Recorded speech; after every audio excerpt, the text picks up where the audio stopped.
What's going on? Another week, another geek. We're back at it with another episode of the Why I'm Geek show with your homies AJ and ChrisyLite. This is episode 182, and the rebellion has officially begun. Chris, how you feeling today, Brody? Doing pretty good, man. Pretty good. You know, the Wolves are in that Western Conference Finals matchup, so I had to rock it again. And if it falls on another day where they're in the finals, you're gonna see it for a third time. But doing pretty good, G. How you doing? Superstitious, bro?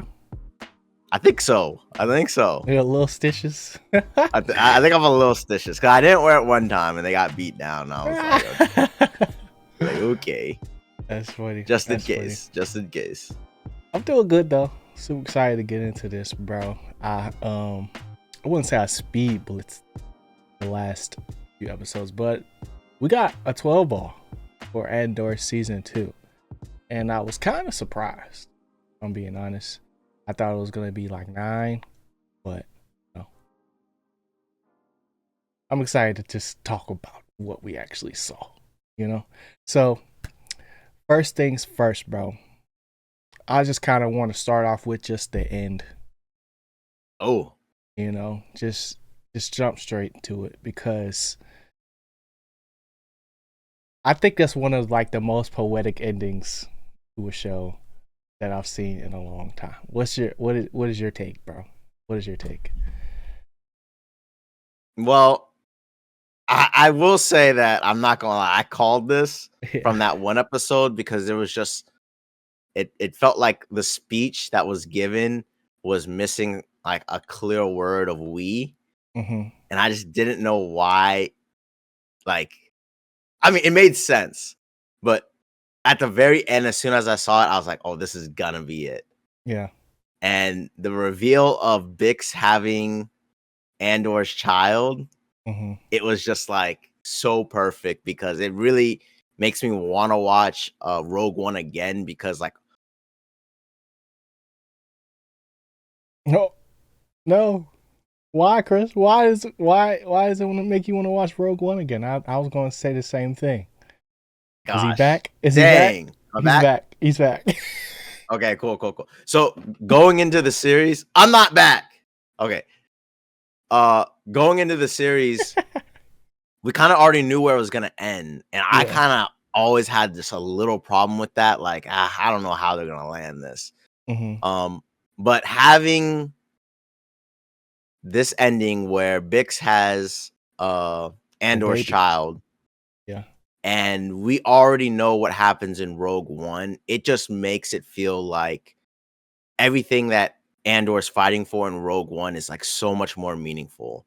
And Mm-hmm. then when you watch this show, you kind of even have that like there's like a light at the end of the tunnel feeling of we know what Andor sacrifices and we know what the like outcome is. It's like Bix and his baby are gonna live in a world where there is no empire. Right. And it's just kind of like unbelievable because how can a show like even do that? Yeah. Because when Rogue One first came out, it was just so amazing to see like these characters that we knew nothing about and like all their efforts for just this tiny snippet of like Mm-hmm. major Star Wars lore of like how they got it going. Yeah. Yeah. And then we get a series that like builds and builds up to onto that. And then one major thing is, dude, this guy really does go through like the ultimate sacrifice, not even for like the galaxy, Mm-hmm. like his family, and he didn't even know. Like, Yeah. He doesn't have a clue. He doesn't so have a it's clue, bro. it's just amazing storytelling. Yeah. It makes the ending of Andor better, and it makes Mm-hmm. the ending of Rogue One better. So, Yeah. beautiful ending, and I really liked it. How'd you feel about the ending, or the I don't even know what to call it, the Yeah. it's Because like an it's extra like, credit almost like yeah, it's the thing that like makes me love Star Wars, even when like they don't always get it right, because it has the possibility of ending things like this, where like going into a show like this, technically we have all the puzzle pieces. We're not really rediscovering anything. It's more so they're I don't want to call it reimagining, but like we're getting to see all of the uh pieces and steps that it Yep. took to create this one moment. Because I remember going into Rogue One, I didn't know what it was about to be about. Like I just was like, Yeah. it's the new Star Wars. All right, we finna go see it. And then to see how that ended and was like, boom, freaking brain blast. And I was like, okay, now I gotta go rewatch the old Star Wars movies just so I can like really experience it again. And it's just like a continuous cycle of greatness, bruh, that I'm just like, yo, like I can never really get tired of this. And when they're able to like I was saying, like piece those small puzzles, like you kind of work backwards in a way to push the story forward. I'm just like, bro, like this is like, yo, whoever wrote this joint had to have the biggest brain of all time to sync it up like that. Um, but outside of that, I just like I understand now why we're only getting 2 seasons. You know, like I knew it couldn't go on forever, but to advertise it as like, you know, this is it, y'all. Like this is the last one. It almost like I don't know. Depending on how you feel about Star Wars right now, it's like, dang, you don't gotta tell me like that. You know, just leave something up for like interpretation. But okay, like you know, now it's all this extra pressure for them to deliver. But I just wanted to start right there at the beginning of the pod, just because I was just like, yo, this is like a crazy moment, you know, Yeah.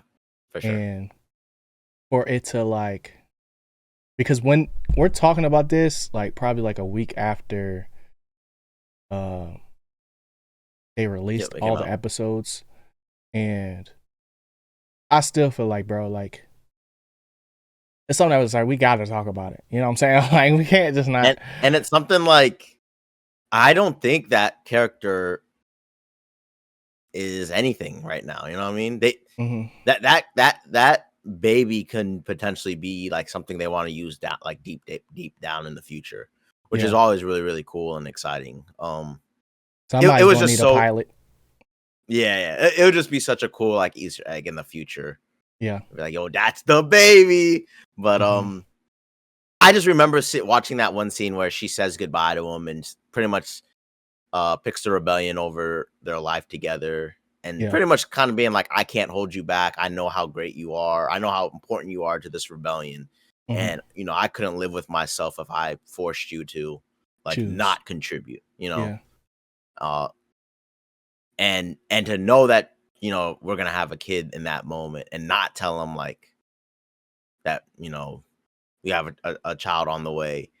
But I, Mm-hmm. I just remember seeing that in the pause. I was like, oh, she's about to say we, and then she didn't. And I was like, dang, did I read that wrong? And at the end, I was like, yo, Mm-hmm. this is good stuff. This is good stuff. But Yeah. yeah, it was just such a really awesome moment to wrap up. And I just can't wait to rewatch Rogue One because I think all of his actions are gonna have like even more weight to it, Yeah. knowing that he's sacrificing everything and he doesn't even know he's doing all this and for Mm-hmm. his like wife and child to survive and live in a like free galaxy. It's crazy. Yeah. Because even in Rogue One, his character is not like the nicest guy around the Yeah, block or he whatever. still He's like, kills people. He still yeah, kills good guys, kills bad guys, all to right. like push the rebellion and get to the Mm-hmm. next step. So it's like we're seeing this guy who is like a little bit unhinged, but at the same time, like like where he stands. But like going into Rogue One, it's like Poe is the star.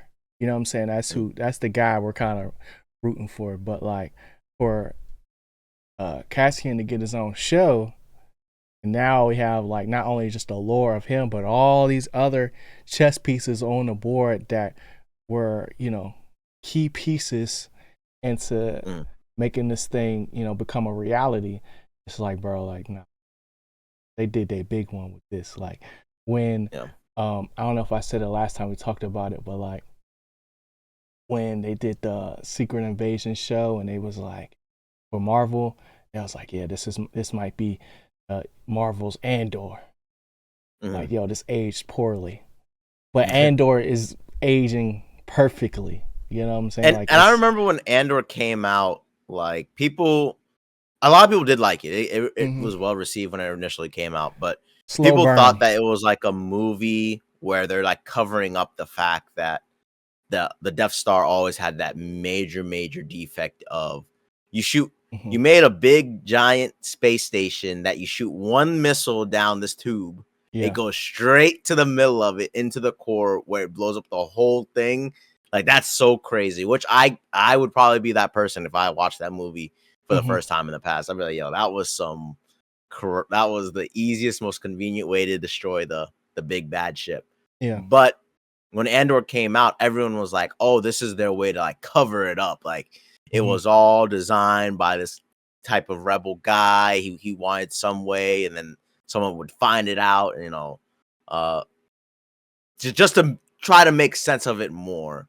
Hmm. So then it'd get all those people off their backs for just having such a easy way to destroy the Death Star. And it just Easy, makes me, easy way. Only one person could do it, but easy way. I get what you're saying. Yeah. I mean, that it ain't like you gotta destroy 10 power plants or something. Like it's Yeah. one missile that could do it. I'm just talking about the But journey to get to that point. yeah. You I know? got you. But it's like to have Andor the series like build upon that concept. Yeah. Like to do a movie is one thing to cover it up. Hmm. But to do a whole series, really flesh it out, I just think it's incredible. Yeah. I agree. Um. Okay. Now let's just back things up a little bit.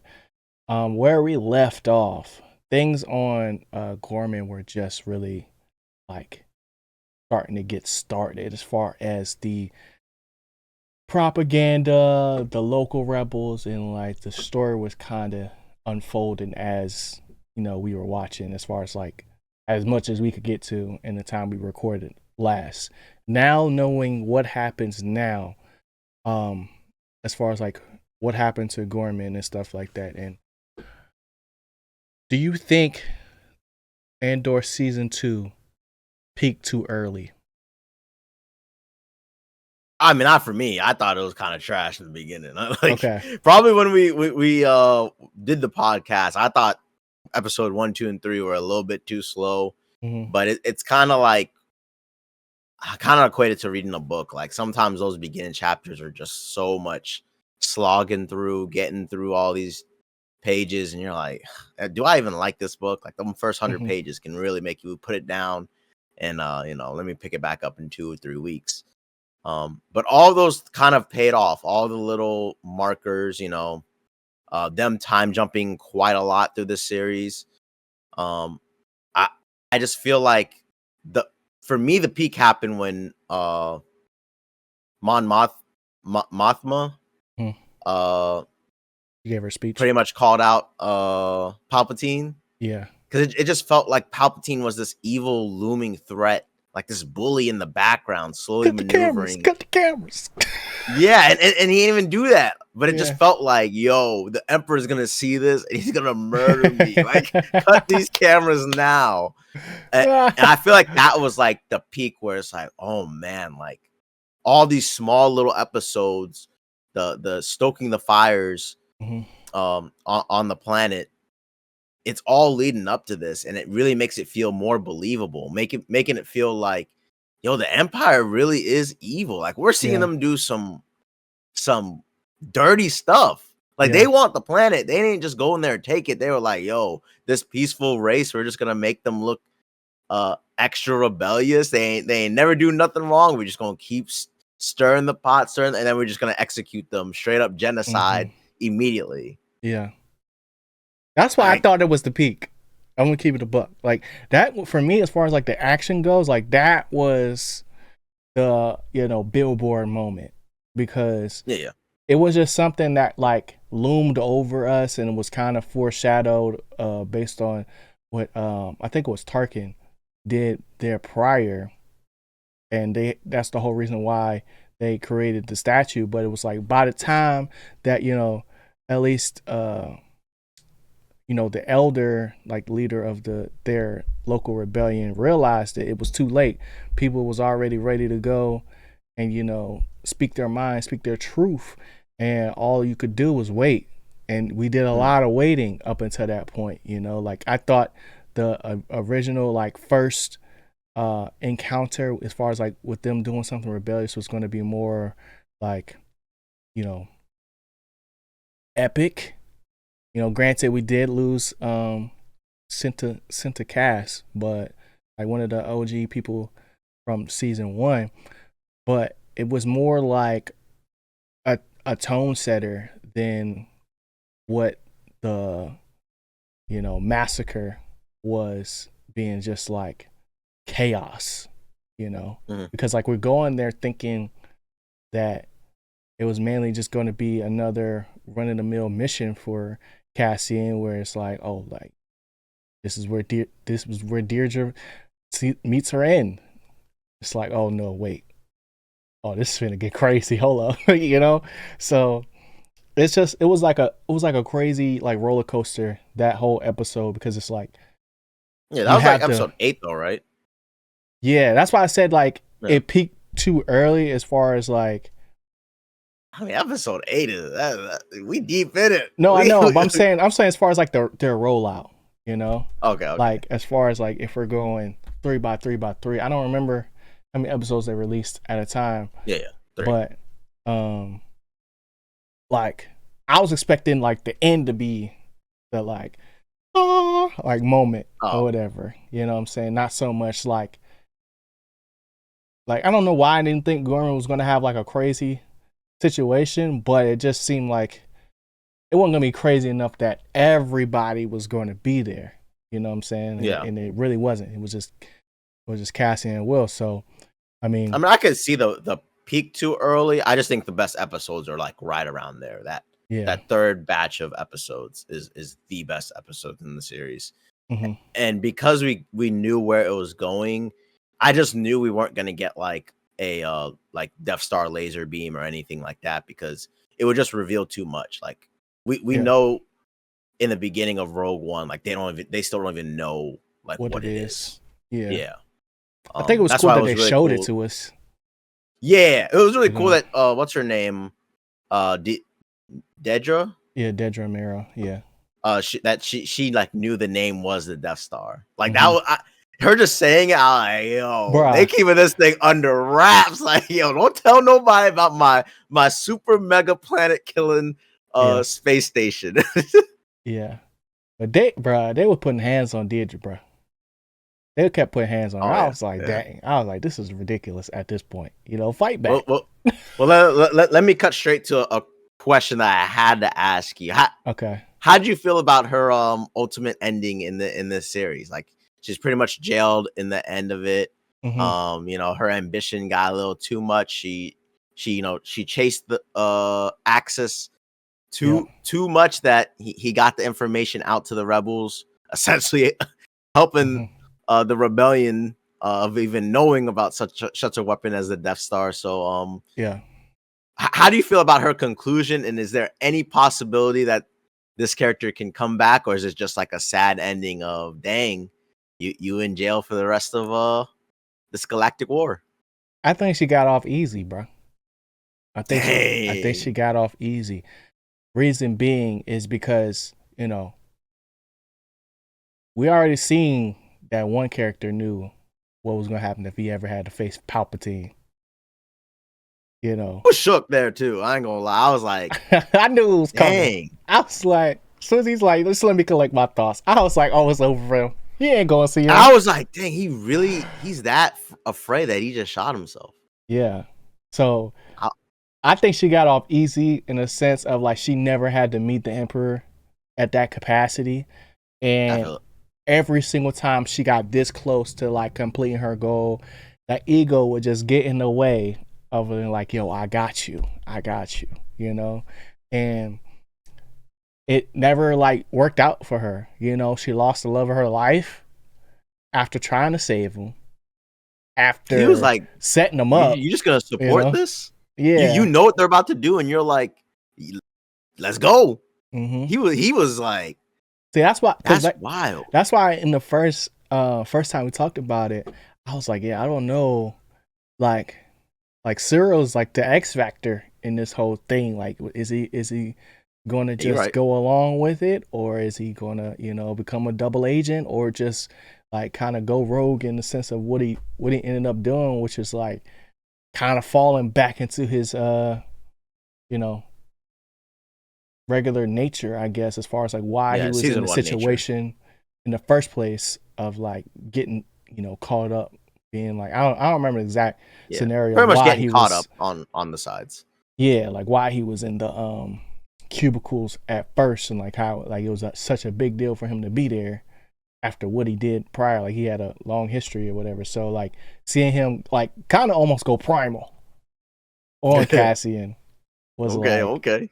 was kind of Yo, crazy. And I then ain't gonna lie. When he beat him, yeah, even Cassian was like, yo, what's yo, going who on? are you? Yeah, and now that's to me what like stopped him, what shook him, because this whole time like him and Mero were like looking for these phantoms, you know, and because Luthen and Cassian were so like knowledgeable about like how to move and stuff like that, like they never really get caught for real, like outside of the season one, but like Yeah. you know they was doing enough to where it's like they were free, but like they had their way of life, and then just hit them with the like, who are you? Like I just spent my whole life trying to find you, and you ask me who I am. You don't even know who I I am. You took know? it like, yo, he liked that, and then he was so like, yo, yo, who is this guy?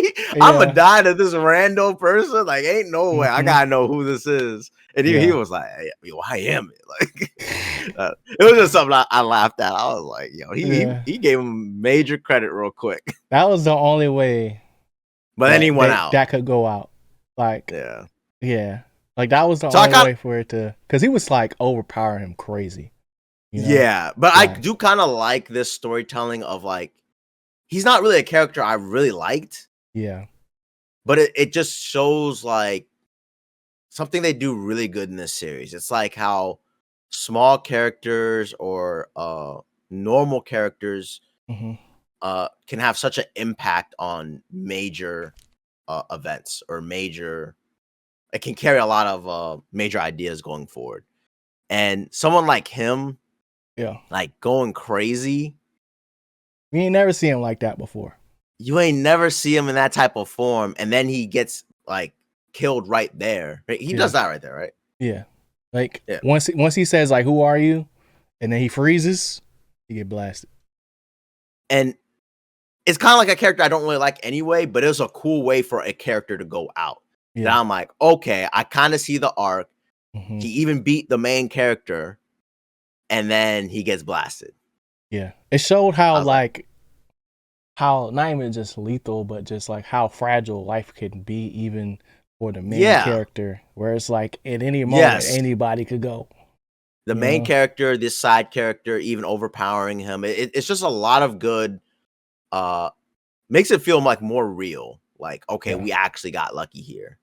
Hmm. Uh, and I don't know. There's a lot of stuff like this where like smaller characters, like the bellboy, the fact that he's the one who said like Yeah. the famous saying of like a rebellion's built on hope or something like that. It's like a Hmm. major saying they have in all these movies. Yeah. Um New Hope and then is a title.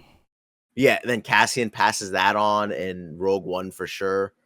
And Hmm. then uh kind of that becomes like the new hope or whatever. I just found a Yeah. lot of stuff in Andor just highlighting how these small characters that I do not care about, That's the beauty of Star Wars, bro. yeah, and they did such a good job, like that's storytelling, man. Yeah. I would say my favorite part of Andor season 2 was just like getting the first real like lore of like who Cassian really is to the Mm. rebellion, and knowing what happens in Rogue One, and Because he was a popular character after Rogue One. Everyone's yeah, like, dang, that guy was kind of cool, but he yep. gone. Yeah, and I think that was before Narcos too. I think that was before Narcos It came might be the out. same time. Like Narcos came out like season 2 or something, Okay. or and like Yeah. they was like, that's the Maybe. Narcos guy. Yeah, yeah, Like, yeah. Yeah, I think you're right. I think you're right. yeah. Yeah. But what I was gonna say was like when he had the blaster wound that wouldn't heal, and then they go to that, force sensitive person, and she's like just touches it and then realize like feels like the force within him and is able to give him the message that he's the messenger. I was I like like, that idea oh, too. I was like, oh, this man Cassian Andor is Paul Revere, bro. Like, I didn't like 2 and 2 did not click, bro. You know what I'm saying? The British are coming type beat. Like, I was like, that was fire because I was just like, I just like little nuggets like that because it's like it don't. It's not the show that defines the character. It's that their actions and what Yeah. they're actually able to do within the given screen time that they get. Because you don't never know who really is going to make a big impact on you. Yeah, and what's really cool is like he's not really like a Jedi religion person anyway. Mm-hmm. But it's amazing that they had that tiny little scene Yeah. and it kind of feel like you're the messenger, like, Mm-hmm. and like we know the future, and Yeah. essentially that's what this dude is. Like he's gonna Yep. go on and be the messenger, and how Mm-hmm. important it was for you to get that from like a force reading or whatever you want to Yeah. uh get from a guy that is like not really banging with the force or all that voodoo stuff. He's like, nah, Mm-hmm. Like that ain't the anytime world. somebody says, may the force be with you, he just look at Yeah, like, all right. him. But it's just so amazing because in that world, it kind of bridges that spirituality with like a character that's not really spiritual, Mm-hmm. and then kind of seeing the future of how it all connects. It's just amazing. It's so cool. Yeah. How did you feel about like kind of the politics of this season? Because it's like it's super heavy early on, as far as like the parties and stuff like that, and like having all the foundation events and people having all these different conversations about what's happening in Gorman and stuff like that, to the point where it's like, all right, my Moffat got to make a stand. How did you feel about just like kind of like how they were rewriting history before our very eyes, and they was just like, yo, this is the plan all along. Like, how did you feel about that moment? I like it. I probably have to rewatch because a lot of stuff kind of I was confused by, like The where time are we skips did at with not the help. I'm gonna yeah, be where are we honest. politically right now? Are we in good standings? Like, Mm-hmm. and I didn't really like the way they made it seem like it was so hard for they're gonna make the Senate impossible for Mon Martha to talk, Yeah, and then they just she talked the anyway. Organa Yeah. just went up there and I was like, hey yo, there's a rule that I could just let Yeah. any senator I pick talk. Here Mm-hmm. you go. I was like, bro, come They on made now, it like, such a big deal before, yeah. and I was just like, I was bro, like, just if I just y'all want to knew hear her this speech. rule, Yeah. y'all would make sure this man ain't going up there. Like Mm-hmm. we letting all of this side of the republic that's on Palpatine's side talk about toilets and education, and Mm-hmm. we ain't talking nothing about the genocide going on. We gonna make it a completely different conference. It's Yeah. just hilarious because I was like, that's not how politics work, but I get it. Let's just make it simple. Mm-hmm. Um, but I did like how within that single episode we kind of see where Mon Mothma isn't even trusting what's his name? Luthen. Uh Oh, or Luthen. her How you say bodyguard, his name? Luthen. Luthen, Yeah. to the point where it's like I'm in completely can't trust anyone's zone right now. Yeah. I have this one thing I have to deliver, and I have to then figure out who's snakes and who's allies, like quickly. Mm-hmm. And all of that right there in that single episode is kind of shaping like the future leader of the rebellion right there, because she leaves, she's Yeah. realized what she's done. I mean, she already personally sacrificed her daughter, Yeah, we for ain't see this her after that. rebellion. We didn't see her after Yeah, that. we didn't see her after that, so we don't even know how like that even affects like her decisions going forward. Yeah. And then we see her having to deal with, I'm trusting this dude who's gonna get me out of this place that I know I'm about to get locked up in, and he's shooting people that might be good, they might be bad, and Mhm. someone like her valet who didn't bring that gun to the stairs, we know he made a choice that's probably as a helpful person, but to the point where she knows that he's like a plant. Yeah. So just because you have just a little wrinkle of, red on you, Andor's like, good enough for me, bang. And she's realizing like quickly, like this is It's getting how, real. yeah, how real it is. And I just Yeah. think the politics leading into that made it all her decisions become much more real, making her become a leader quicker, faster. And to be honest, when at the very end, when she had to believe um Andor's stories, it's kind of like I gotta have hope in someone, Yeah. Like we doing a rebellion, we don't know anything really. Like we're struggling out here. We have to find hope in some tiny place. Yeah. And she's like, maybe this guy, like maybe. Hmm. So the politics, I probably gotta watch more to really see if I missed like any alleyways of the other characters talking to Mothma. But I just feel like Yeah. that episode, what I think was the peak of it, was just amazing because it became very real of what they actually incited. Like Hmm. y'all are overthrowing the Galactic Empire right there, and Yeah. we all knew like they're covering up genocide. Hmm. They're covering it up. Someone's got to say it. Yeah. And if we're just gonna ignore that genocide's going on, like then that, like she said, like truth is dead. Like it doesn't matter. Whatever they tell us is gonna be the truth, and we know it's all lies. So Hmm. it was just a really awesome scene. But did you like the Mon Mothma, the Senate scenes at all, or did you feel like I it was liked too her hard to follow? speech. I liked her speech. I will say, like, the different conversations as far as like her trying to garner votes and stuff like that got old pretty fast because it felt like just knowing the situation, it didn't feel like it was helping the cause, or I knew it wasn't really going to go anywhere. It was more so like, all right, where is the breaking point where it's like, all right, now, you know, we get to see like, all right, we got to do something else. Like this isn't going to work.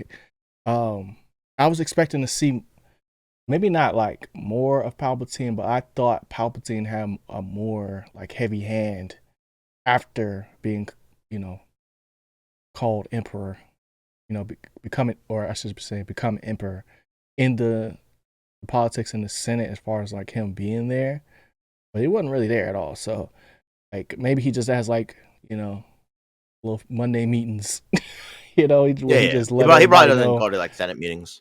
Yeah.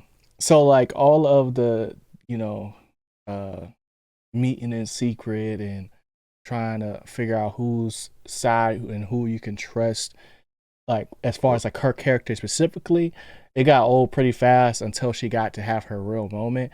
But I'll say for the, uh Garmin side off of course, so I thought it was a lot more interesting just seeing how like the people, as far as like, of Gorm, was not only just reacting but like coming together Yeah. and like having their own meetings and trying to figure out like, all right, what can we do? Like we know they doing something. Like they Yeah. like you can't piss on me and tell you that it's raining. You know what I'm Yeah. saying? Which is basically like what was happening. It was building something right in their face. And it got to the point where, they had the peaceful rally where it's like it became very not peaceful very fast because of the trickery of the Empire, and you just start firing off. I'm like, dang, everybody got blasters, like that. To me, like the whole propaganda wars in like setting up the rebellion to um do exactly what they want them to do was just like a wild thing to witness. And it's Yeah. like Scary. even Scary life. yeah, and even when it got to the point where even Luthen was like, yo, like bruh, like it's too much, it's too much going on, we can't fight it all. And they ended up like annexing themselves from the rebellion to the point where it's like, yo, you can't even trust who you was trusting before. Like we built this thing together, and it became like y'all had your own spy network that y'all just didn't trust at all either. So Hmm. like I think the politics was more than just the Senate. It was more just like the politics of like, all right, how can we just stay alive, bro? You know, because every conversation was like almost a negotiation. Yeah. Like what can you do for me if I do this for you, or like if I side with you here, like And go and ahead. real quick, I just feel like I wish that would have come to play more before the whole massacre happened, because it just kind of Mm-hmm. felt like the massacre happened. Now we can have the Senate. Hey, I can't believe this happened. Yeah. I just feel like they didn't do a good enough job of having more of like, if you scratch my back, I'll scratch your back, and then we see it in the actual episode. It just, Yeah. to me, but maybe I have to go back. Maybe I missed something that went down, or Mm-hmm. um But that's where I feel like the time skips were like ended up kind of being a gripe of like, man, like we really just jumping around now. Where it's like yeah, go from 3 months to a year to 3 years, 2 years. Like it's like, all right, it's a lot of dead time in between here. So like some of the characters' decisions is justified. Some of it's like, I guess, like just speaking on one of the characters that like became like, I won't say like she didn't have a major role, but like she didn't have a lot of speaking lines throughout the whole series, but she had her moments. Was like Vel Soretha, the little cousin of Mon Mothma. Um Vel, yeah, Vel. yeah, Vel, where like she had this like sorrow like this whole season. And like I get it, but then there's also this rage, and then she has like this crazy impactful moment when after Senta gets killed in the line of duty by one of their own people, and he's sitting there puppy dog crying in the van because of what he did, and he's like, "Nah, you gonna remember this forever. Like this ain't Yeah, this ain't for that the was weak." a real convo right there. I ain't gonna lie. Yeah, I was like, bro, you gotta lock in, twin. Like, what's going on? So, like, it's just like stuff like that is cool, but once they start getting to the later portions and after like randomly like Bix is just healed of her addiction, it's like, Yeah, what, today's the day, we're gonna go blow him up. Like this little things, it's cool. Like I enjoyed the moments, but it's it's very like kind of scattered, which is like why it felt even once we got to the point of the massacre, that it was still felt very early in the process, even though we were like a lot of episodes in. You know, yeah. That it that's just why I felt like a definitely think lot there's of setup. stronger episodes towards the end, Mm-hmm. and why in the beginning, because we did the first pod after 4 episodes, Yeah, but it was like 5 and then 6. I was still kind of like, man, I don't know.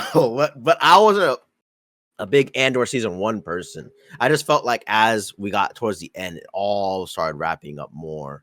mm-hmm. And I probably agree with you on the big storyline. I was like, dang, that was a little too easy. Yeah. But then Open. they do time skips. They do give space for these characters to kind of fix their issues, or us get meet these characters in a new spot. Yeah, So I kind of get it. But I would also agree with you on the Vel stuff. Um, it kind of just felt like we definitely could have got more from her yeah, in this series. Mhm. And then I just don't think, because there's some characters that are still around in the universe. Yeah. Uh, like, what is that role going forward? It just seems like they leave them be, so then they can just assist with the rebellion, and that's actually what they end up doing. They just keep helping with the rebellion as it goes on. They blow up the Death Star in the future, but we never see them again. We probably will never see them again. Same thing goes Mhm. with what's her name, Leia, Clea. Clea, Clea. Yeah. Clea, um, uh, Luthen's daughter, Mhm. which was a pretty cool episode. Um, it just kind of feels Daughter. like, yeah, daughter. It just kind of feels like these are cool characters, but Yeah. when you leave a character, I kind of like it being a little bit more It's like if a you're gonna character, show a them, have callback. them do something. Yeah. You know. Um, like the child thing. I like the idea of throwing the child in there. We don't know if it's a boy, don't know if it's a girl, and Mhm. then it kind of be just like a nice little mystery thing that we can just guess later. But Vel and Clea, Mhm. uh it just seems like, hey, we help out with the rebellion. Let me pop in on the last episode, say a few things, and like it's like, all right. I guess we just wrap Yeah. it up that way. Mhm. Yeah. Speaking of Clea,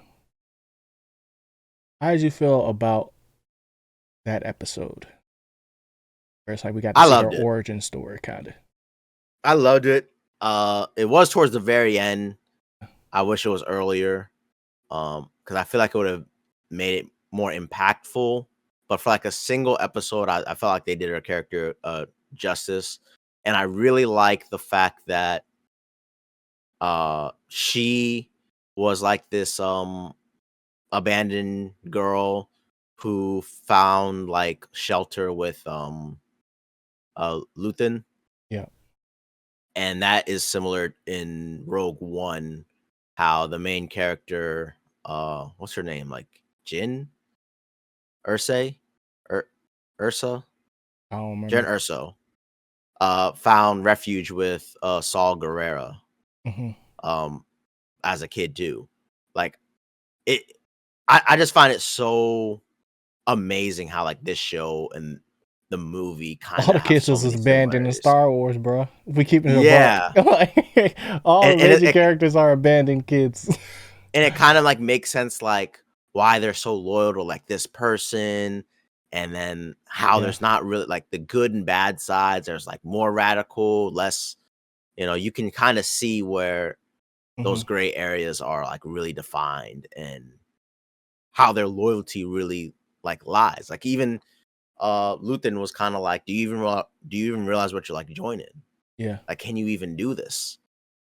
Um, so I do like that episode a lot because it does flesh out her character a lot. But I especially like the fact that that little single episode, in my opinion, helps bridge the gap of like, hey, here's the good side of the rebellion of how this happened, and then in Rogue One you get like Saul Guerrera's version with Jin Urso, who technically, now though he's a little too radical. Like, Forrest Whitaker was born to play Saw Gerrera, bro. yeah, bro. Honestly, we got to talk about his episode too, because Yeah, he off when the he beam. murdered that one dude, I wasn't ready. I wasn't ready. I was like, Yeah. oh my I gosh, thought it was this over is for Will, bro. I thought it was over yeah. for him. I was like, this is how villains work, man. They sat there and said, yo, study up, study your hardest for the SAT. All right, you got it. I don't know, I don't know if I could do it, but maybe if I could study this one subject. And like, oh, okay, nah, you're Yeah. gonna have to That study was the harder. You wrong got, thing to do. and, and then you get both of them and say, you study too much. He said you smarter, so let's go. Like, I was Yeah. shocked. I loved it. I thought that made his character even more menacing and kind of just a running theme. It makes me want to go watch Rogue One again because I remember seeing his character for the first time, didn't know a lot about him at all. Kind of thought he was cool, kind of thought he didn't do enough, but now I kind of feel like it makes a lot of sense. It Yeah. makes Man been fighting perfect all his sense. life. Yeah. So when it was time for him to go, he was ready. It's like, Yeah. yo, that's all I got. I did my best. Um, okay. Yeah, I think the Luthen and Clea episode was fire because it was more so like we got to see a different side of Luthen as well. Where it's like we got to understand, like, okay, he's not just this cold hearted person that's just like for the cause and that's it. Like, forget who the casualties could be, or not Yeah. casualties, but the what is it called when a person was not supposed to get bodied, but they ended up getting bodied. Um, I don't know. Casualty's pretty good. Yeah, And victim? casualties, like the casualties of war, Sure. Yeah, I that's good. guess. You know, it's a word for it. Y'all know what I'm saying in the comments. But just to see how, like, what he was going through, and I don't even know what battle he was in at that point to like be tweaking out like the way he was going crazy. It's like, yo, stop, like y'all gotta stop this, da da da da da. And then he finds Leah in the vents. It's like, oh, it's my way out. You know, we got to do something. He already made his mind up of what he was finna do. Yeah.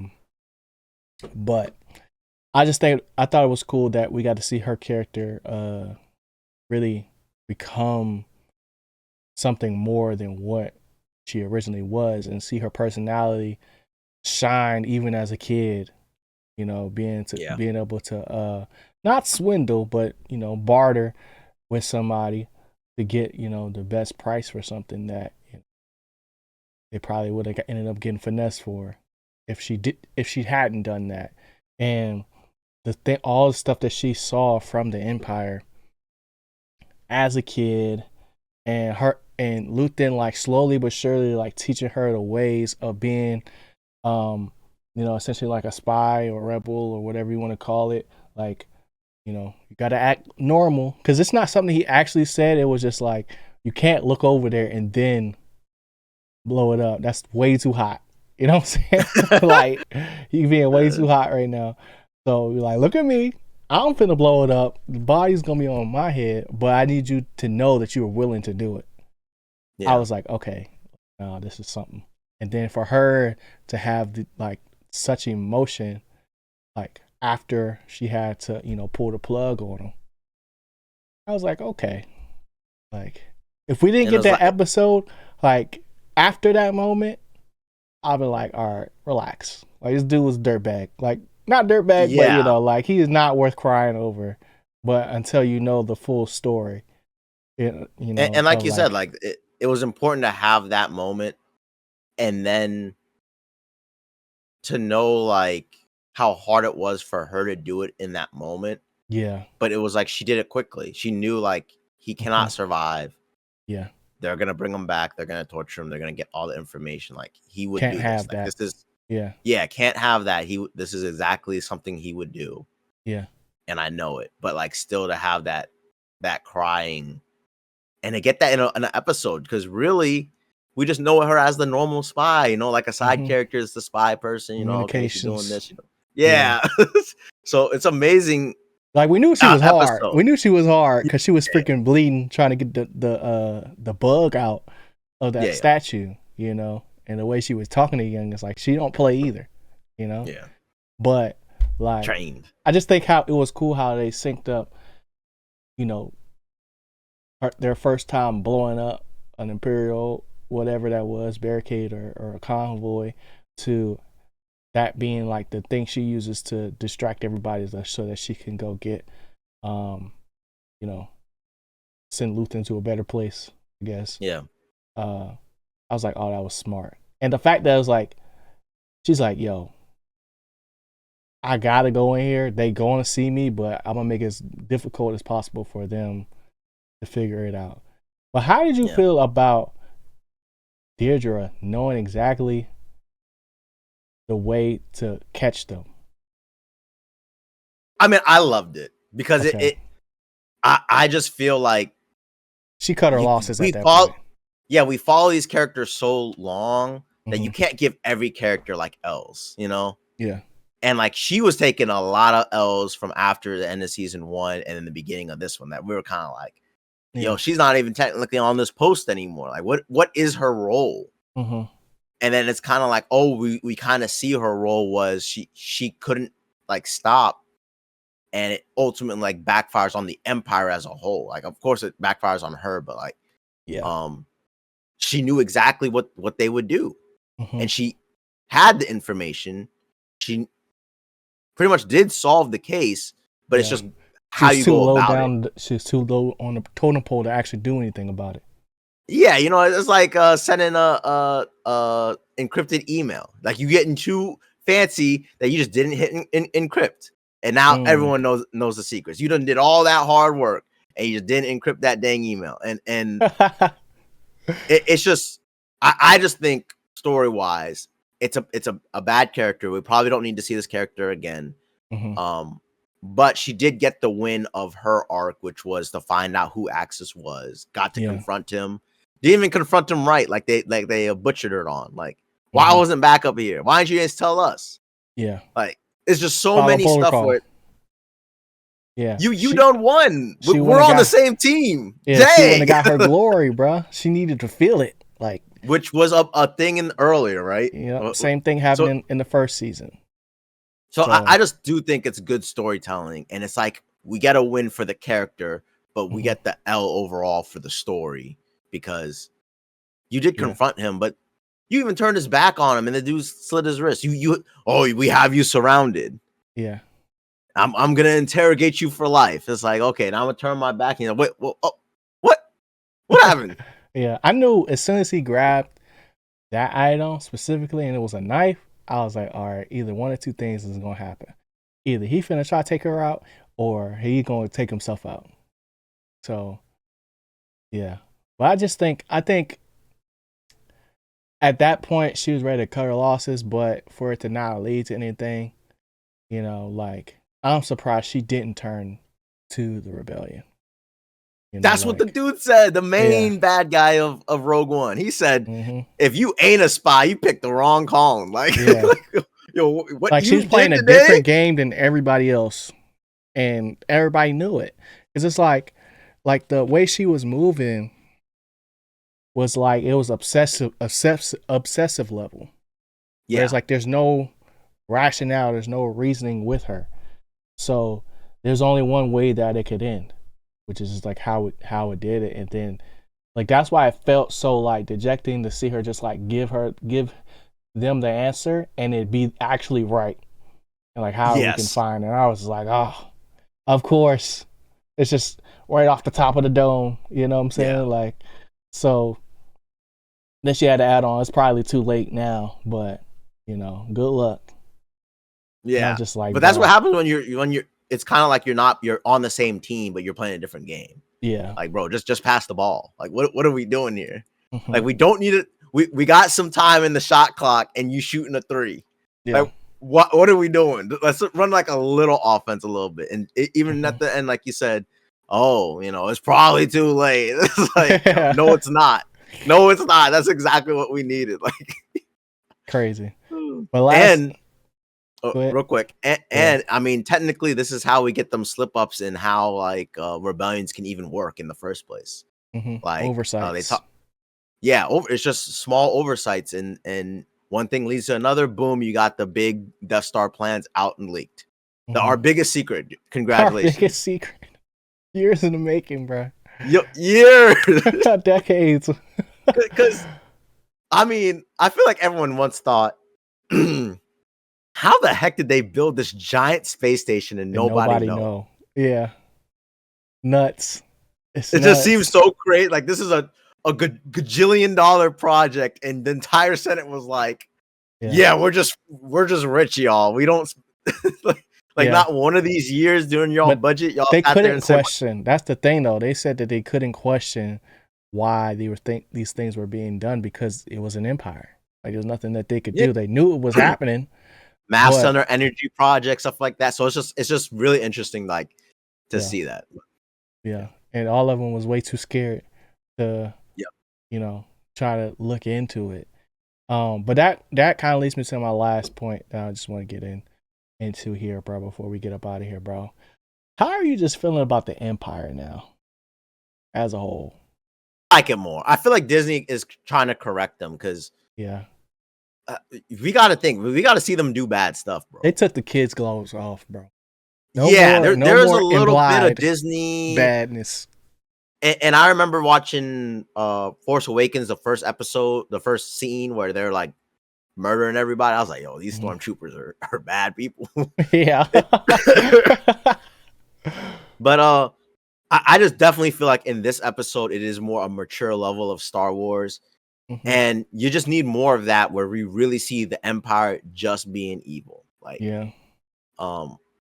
It sucks to see it though, but it's just like, yo, like you gotta do it because it makes those other moments that much more impactful when you win.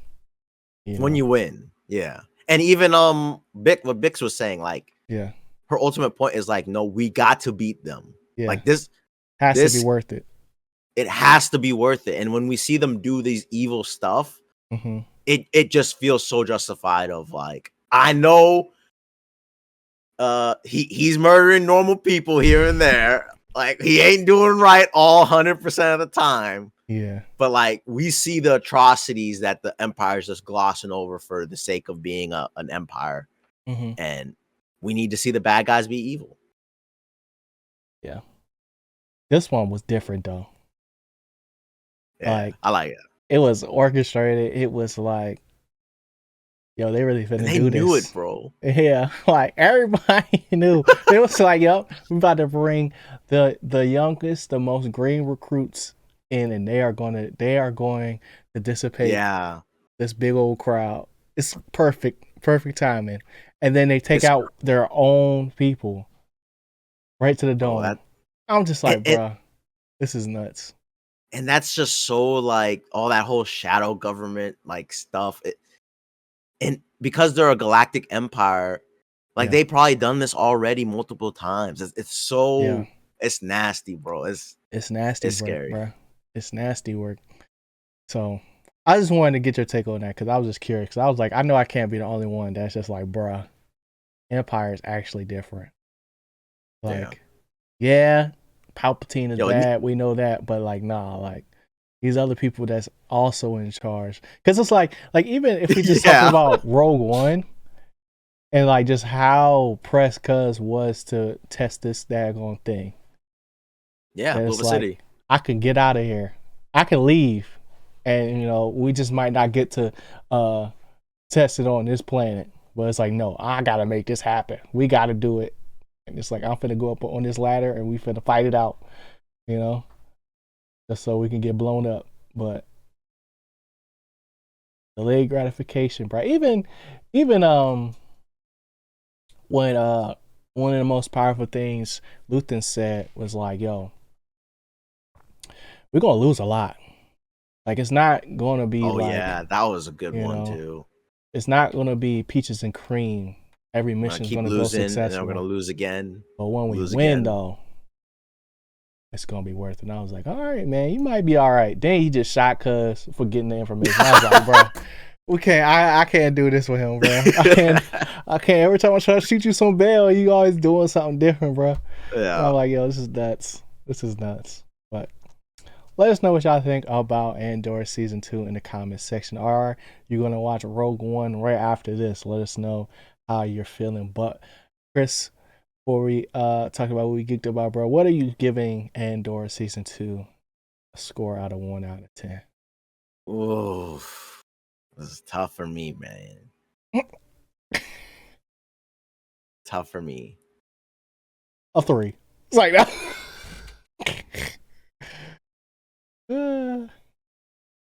I feel like I'm coming off the high. The binge helped. And you did say something that does make sense. Like, maybe it did peak too early. Yeah.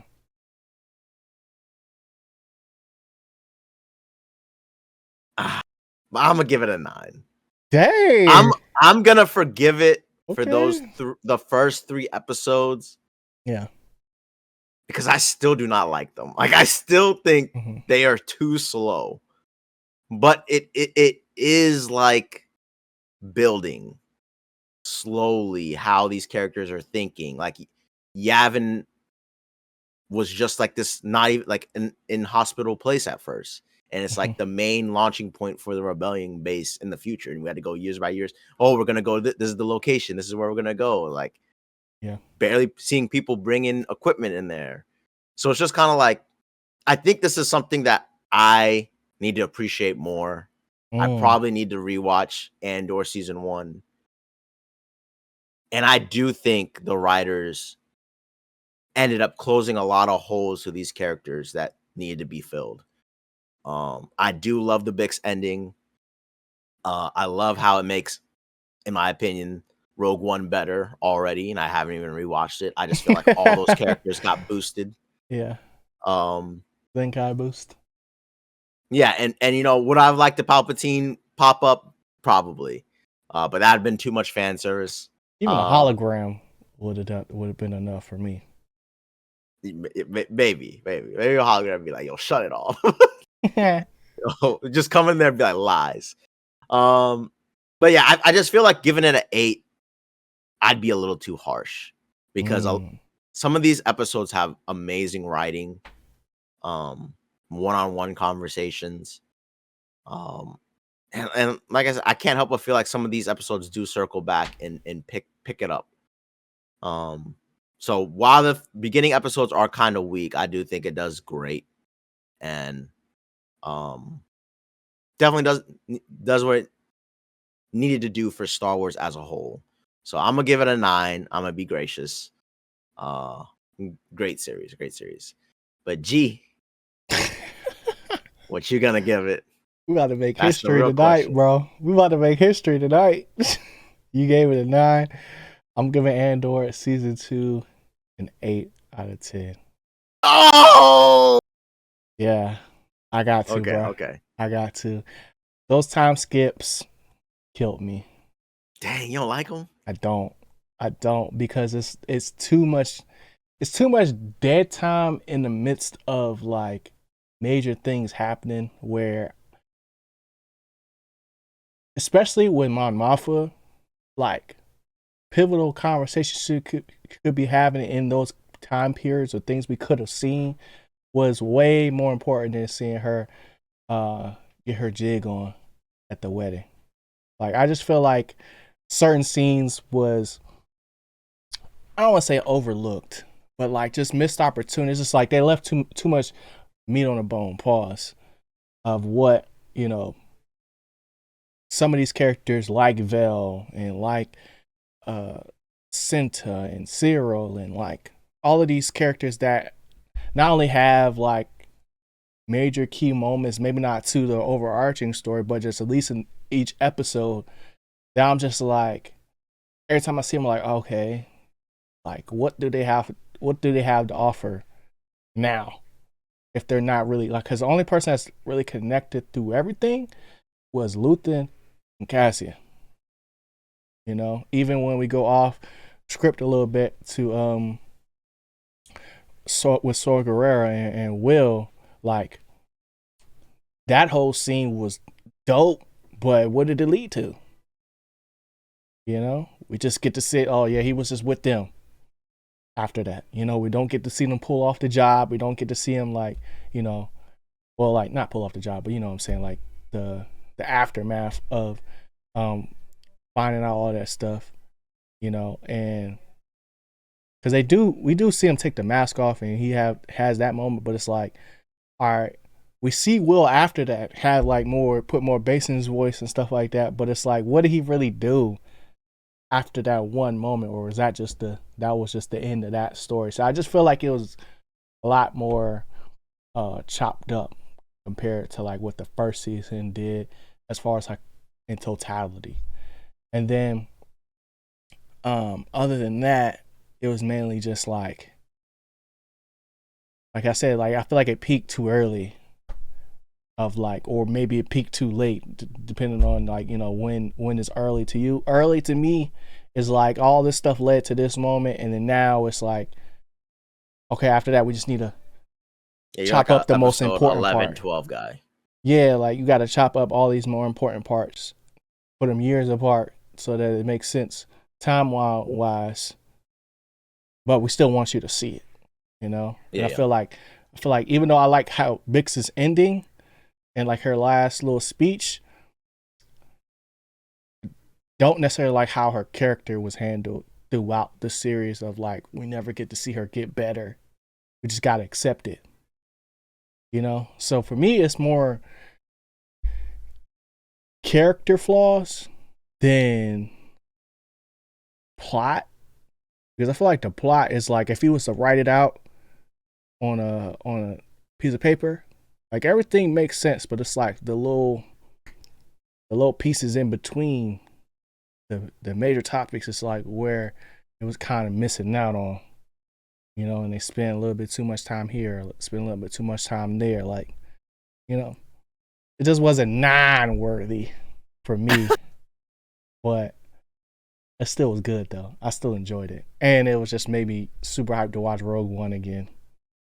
I'm like, I haven't seen this movie in a minute, so It's a good one. It's a good one. I gotta go see it because I remember like when I went to the theater, I was like, man, what is this even about to be about? And I left. I was like, oh my gosh. I was like, I don't know none of these people. Yeah. I was like, oh, they got Ip Man in this song. Like, okay, we're good. We're Gucci, So I give it an 8. Solid show. But that's all I got for Andor season 2. But you did say that you prefer season 1 to season 2? Yeah, I would. Okay. Because I feel like I definitely like season 2 better. I feel like season 2 had the best ending, but I like the pace of season 1. Like it just felt like a really nice build up. I haven't seen season 1 in a long time. I might be looking at it with rose colored glasses, but as far as like, from what I can remember off the top of the dawn, it was more like every week. I remember having like more like I know I was more hyped. 3, 1, 2, 3. Like every third episode was like a major moment. Mm-hmm. But I just remember I was way more hyped for season 1, and I was trying to convince you, like, bro, we gotta keep watching it. Like, this joint's getting good, Yeah. So, but yeah, that's where I'm at with it. But yeah, let us know what y'all think about Andor in the comment section. History geeked about, Brody. Man, so much stuff, man. So much stuff. OTAs. No, because it just feels weird right now. I've never had a franchise quarterback in my life, so it's just like what? I never had a franchise quarterback. Come on, bruh. Who? Your mans. Who? Your mans. I don't know who you. The one about. That can't keep basketball about basketball, bruh. Who? RG3. Oh, RG3. This man always end up on the wrong side of the takes, bro. But go ahead. Well, similar to RG3, when I thought everybody thought RG3 was gonna be it. That's what I'm saying. Like everybody thought, like y'all was hyped. That's all I'm saying. It just feels like he gonna do what he's gonna do. You know what I mean? Like too good to be true. Yeah, he got it. He's studying. I don't even have to worry about that. Like I had to worry about RG's leg. Is he coming back right? And then we saw what happened, and it was like, okay, after that, what's going on? There's a whole quarterback controversy. So it's just kind of like right now, I'm not dealing with that. It's not another rookie. It's not. So it just feels like football season. I'm just ready to see like what happens year 2. Yeah, year 2. Just see the jersey back on week 1. That's what I want to know. I just want to know what they look like, man. So, but I am getting excited for football. But I've been pretty hyped for PSG playing in the Champions League final. And I've been pretty geeked about finishing up both You on Netflix, the series, because I haven't finished the final season. Never seen it. And oh man, there was something else I started. Because of the Champions League final. No. Oh. I started watching a little bit of like We Are Wrexham, the little what's his name? Ryan Reynolds documentary series on Hulu. About the team he bought or whatever. Yeah, where he bought like some I think it's like a Welsh team. Yeah, I remember that. for like a few, maybe like a 10 million or $50 million or something like that. And he's trying to promote that team all the way up to like the Premier League, the highest league in football, in UK football. And that's pretty interesting, but it's just kind of stemming off of, I don't got nothing to a Champions League final, so let me see like team building. Yeah. So it's like I'm not too worried about like the Commanders right now. Like I feel like I'm just wait for the season for that. So I'm just looking for another like team building sports docu series to watch, and I'm just like gravitating to that for now until the Champions League final on the 31st. So just kind of sportsy, and then a Netflix thing. But what you geeked about, G? Say it every week, bruh. But One Piece. Yes. But not just anything on One Piece, bruh. I finally have reached Gear 5, bro. And that's all I'm going to say. That's all I'm going to say, bro. Fire. I don't know anything about it. I've just seen pictures, and I'm like, yeah. That's all I'm going to say. I never thought I'd be here. It's like I won something. You know? But cool. It's like, it's crazy. It's crazy. That's the first thing I'm geeked about. But similar to you, except I'm talking about real football. I mean, NFL football. I don't want no disrespect. No disrespect. All disrespect. You know what I'm trying to say. You know what I'm trying to say. As much Cowboys content as I've been watching, I've also been watching all of the other teams do their like YouTube docuseries about their team building process.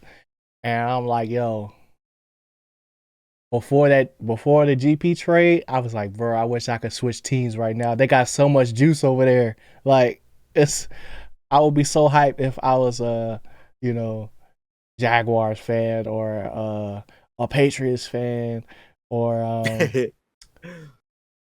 even a Jets fan. I got my boy Justin Fields. You know what I'm saying? And kind of go crazy.